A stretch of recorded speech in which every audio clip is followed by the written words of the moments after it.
안녕하십니까 유신익입니다.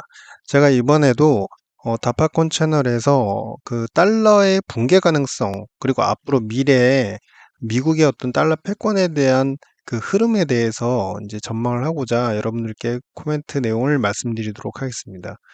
최근에 들어서 원유 거래에 대해서 위안화 거래를 이제 허용하기로 했다, 추진하기로 했다라고 했고, 브라질 같은 경우도 사실상 이제 위안화로 거래를 무역 거래에 있어서 위안화로 이제 결제를 하겠다라고 하면서 이러면 이제 달러가 앞으로 그 가치 그리고 패권을 잃어가는 것 아니야라는 이제 어떤 어려움들 그리고 두려움들이 상당히 많은 상태입니다. 그래서 달러 붕괴 가능성이 있다라는 표현들이 일부의 이제 미디어에서 표출이 되고 있는데요. 하지만 실제로 지금 미국이 지난 이제 2018년부터 추진했던 그 달러 디지털 화폐 시스템, 우리가 소위 얘기하는 CBDC라고 하는 이제 중앙은행의 디지털 화폐 시스템에 대해서 상당 부분이 어느 정도 이제 진척이 돼 있는 상태고, 기술적인 측면을 떠나서 아키텍처, 그러니까 즉 예를 들어서 이것을 어떠한 구도로 어떤 법률적인 상황과 어떠한 시스템으로서 구현을 할 것이냐, 어디까지 설계를 해줄 것이냐라는 부분에서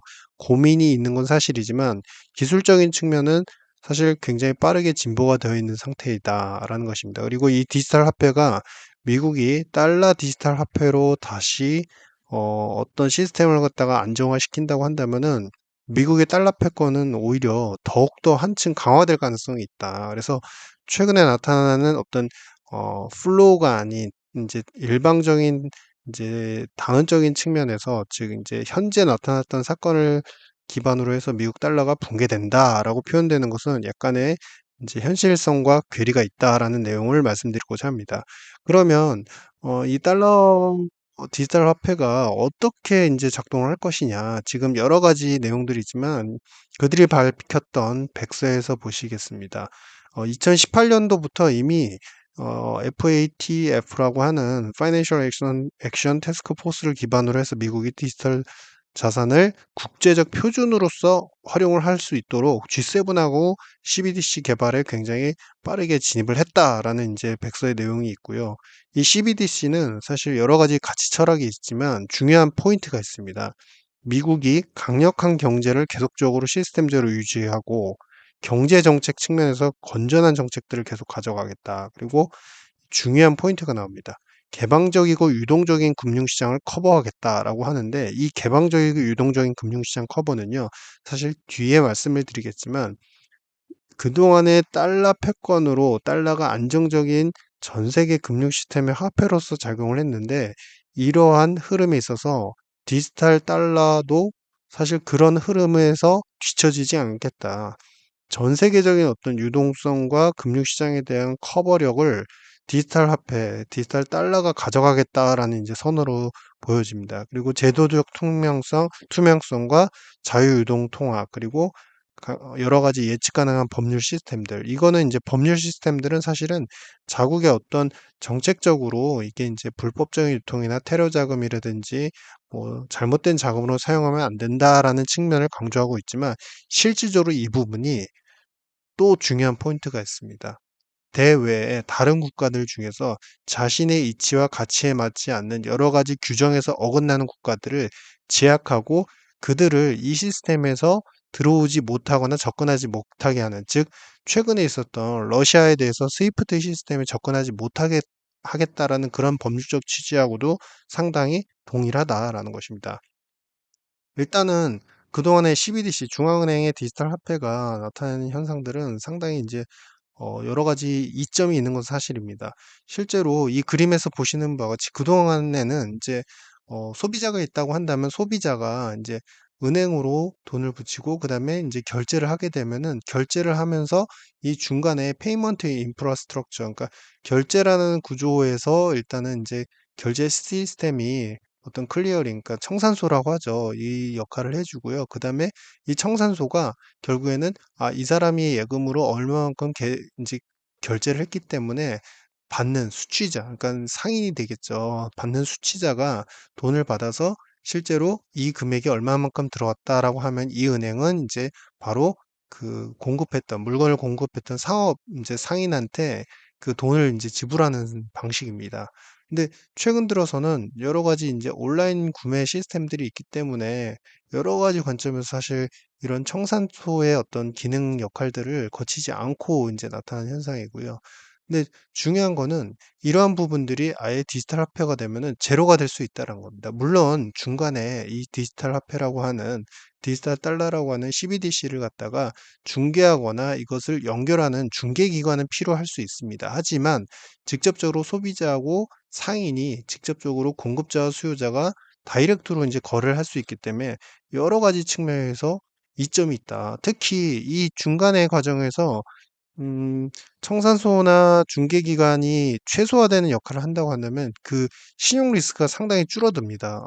쉽게 표현을 해 드리자면 소비자는 돈을 붙였습니다. 그리고 결제를 했습니다. 근데 중간에 있는 중간 결제 인제 기관이 돈을 받았지만 다른 채무가 있을 수 있습니다. 단기적인 채무가 있을 수 있고 다른 인제 돈을 붙여야 되는 인제 송금을 해야 되는 돈들이 있는데 그것이 미스매칭이 되면은 사실 수취자 돈을 받아야 되는 사람이 정작 자기는 돈을 못 받고 이연해서 받거나 어 자기가 받아야 대한 돈의 권리를 갖다가 놓칠 수도 있습니다. 그래서 이런 부분들을 어느 정도 컨트롤하는 데 있어서는 신용 리스크를 상당히 최소화할 수 있는 이 디지털 CBDC 시스템이 상당히 유리하다라는 것이고요. 그래서 이러한 시스템들을 인제 미국은 독단적으로 나가지 않습니다. 여러 국가들하고 사실 그동안에 인제 많은 국가들 특히 인제 G7 국가들하고 계속 협력을 하면서 이런 파일럿 프로그램들을 갖다가 어떻게 할지 즉 미국만의 CBDC가 아니라 글로벌 CBDC를 만들기 위해서 계속적인 노력을 었고요. 실제로 그동안 114개 정도의 중앙은행이 인제 이러한 CBDC 관련해서 계속 리서치를 해 왔고 실제 그 소프트 런칭을 한 국가가 거의 대부분 그러니까 거의 한 50개 정도가 인제 소프트 런칭에 가까운 정도로 인제 기술이 상당히 진보해 있는 상태입니다. 그래서 이 앞서 말씀드린 바와 같이 이 청산소와 관련되는 기능들을 여러 가지 말씀을 드렸지만 이 CBDC가 인제 발행이 되면요. 중앙은행에서 직접적인 어떤 컨트롤까지도 가능하고 여러 가지 인제 상황에 대한 체크들이 이제 이루어질 수 있다라는 겁니다. 즉 이 이야기는 뭐냐면은 비은행 기관이 일단은 디지털 달러로 그동안에 인제 준비금을 교환을 하거나 여러 가지 인제 법적인 문제에 있어서 비은행 기관들은 신용의 문제 그리고 소비자들에 대한 그 보호 문제에서 사실 좀 취약했던 것이 사실인데요.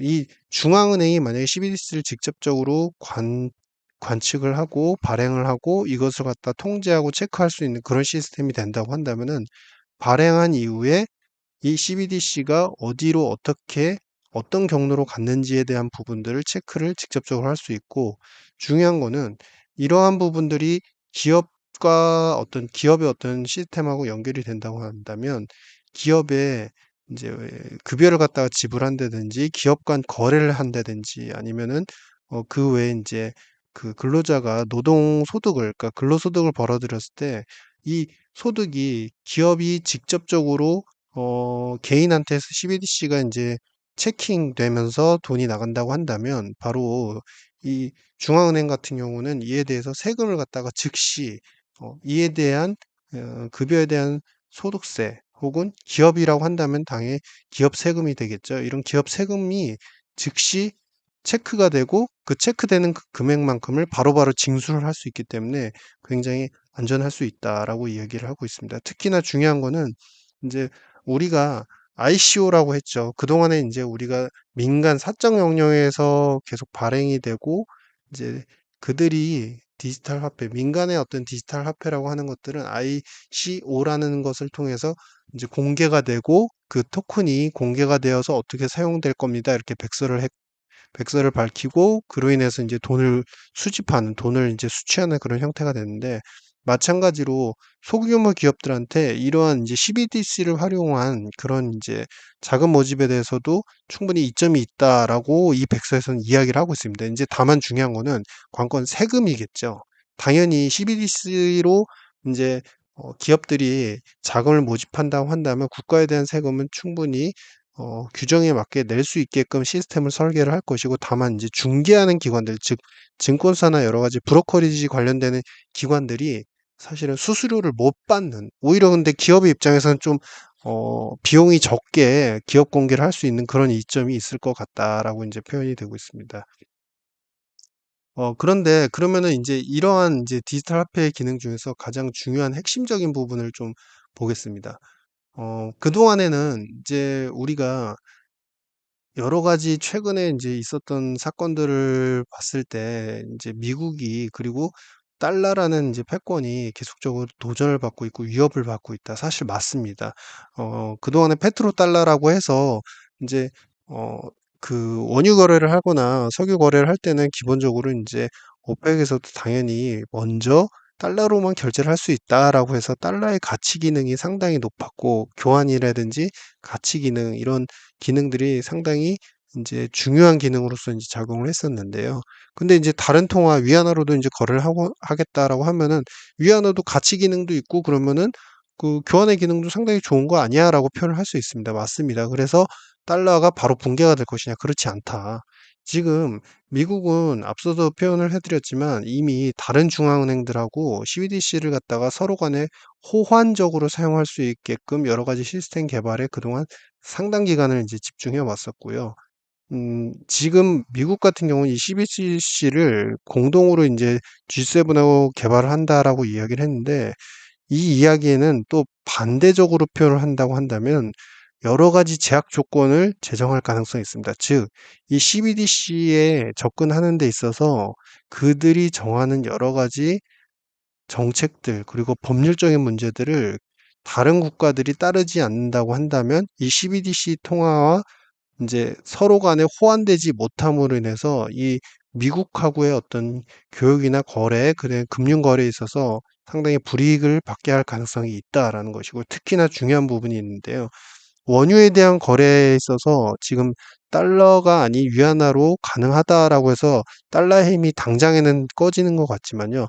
중요한 포인트는 미국이 테크 기업의 어떤 가장 선두주자인데, 미국이 특히 시스템 반도체나 그리고 전기차와 관련되는 부분에서 송금 혹은 수금 결제 시스템을 만약 미국 CBDC로만 제한을 한다면, 다시 우리가 원유도 상당히 필수품이지만 현대와 같이 그 4차 산업과 빅테크 산업들이 굉장히 필수적인 구조 하에서는 이러한 부분이 원유를 대체하는 디지털 달러로서 가치 전환의 기능이, 그리고 패권이 다시 크게 살아날 수 있다라는 것입니다. 그리고 마지막 중요한 포인트가 있습니다. 여러분들 한번 생각해 보시면, 그동안에는 개인이 어떤 인제 우리가 중개기관이라고 표현을 하겠죠. 여기서 보시면은 그림에서 보시는 것 같이 상업은행이 되는데, 이 상업은행에다가 돈을 예치를 하면은 인제 이자를 받았습니다. 근데 이 CBDC 같은 경우에는 중앙은행이 인제 발행을 하고 관리를 하기 때문에 당연히 이에 대해서 "이자를 안 준다."라는 거를 원칙으로 할 것이다라고는 이야기합니다. 다만 중요한 거는 이자를 절이라도 줄 수 있다고 한다면 이라는 오픈형 퀘스천이 있습니다. 이 제안은 뭐냐면, 쉽게 말해서 중앙은행 CBDC를 발행을 하는데 이거에 대해서 소규모라도 이자를 준다. 즉 이야기인즉슨 뭐냐면, 어떤 개인이 최근의 상황으로 비교한다면 달러를 산 다음에 그걸 가지고 미국채를 투자하는 것과 동일한 효과를 나타냅니다. 즉 이양인즉슨 뭐냐면, 미국 중앙은행이 발행하는 이제 연준이 발행하는 이제 CBDC는 만약에 이자 기능이 첨부가 된다고 한다면, 절이라고 하더라도 이 CBDC를 소유하고자 하는 금융기관들 뿐만 아니라 전 세계 중앙은행들의 그 수요는 굉장히 폭발적으로 늘어날 수밖에 없다. 즉, 이 이야기인즉슨 뭐냐면, 미국 중앙은행 연준이 또다시 이 디지털 달러를 통해서 전 세계 금융기관과 전 세계의 어떤 기업의 시스템까지도 모두 다 포괄적으로 포용을 하는, 인제 좋게 표현하면 그렇고 나쁘게 표현을 한다면 또다시 장악하려는 그런 인제 의지가 충분히 담겨져 있는 내용이다라는 것입니다. 그래서 지금 연준 같은 경우에도 이 CBDC에 대해서 이자에 대한 부분을 어떻게 지급하고 어느 정도로 지급할지는 결정되지 않았지만, 충분한 의도를 표현을 해 본다고 한다면 전 세계의 은행으로서 큰 통화 시스템의 어떤 체계를 갖다가 자신들이 원하는 방향으로 다시 끌어나가려고 분명히 그런 아키텍처 여러 가지 그림들을 그려 나갈 것이다라는 것입니다. 그래서 지금까지는 아직까지 현재 재무부나 그다음에 연준에서 발간된 백서 내용이 상당히 추상적으로만 지금 공개가 되어 있지만 중요한 부분은 기술 개발이 당장 CBDC에 충분히 송금 그리고 결제 그다음에 여러 가지 수금과 관련되는 부분들이 직접적으로 트랜스퍼가 빨리빨리 되고 즉각적으로 청산이 되고 지급 결제까지도 원활하게 이루어진다는 것은 이미 어느 정도 나와 있는 상태인 것 같습니다. 근데 중요한 부분은 여러 가지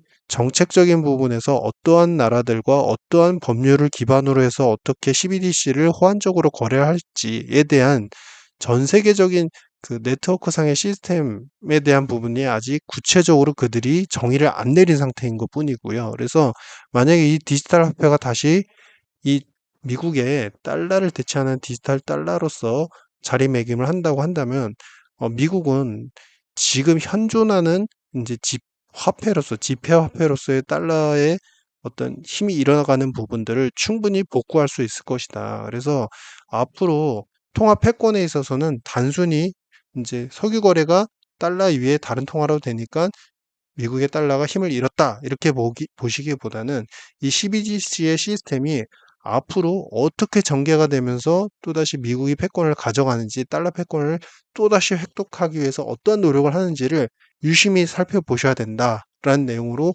이번 영상을 전달 드리겠습니다. 예, 감사합니다.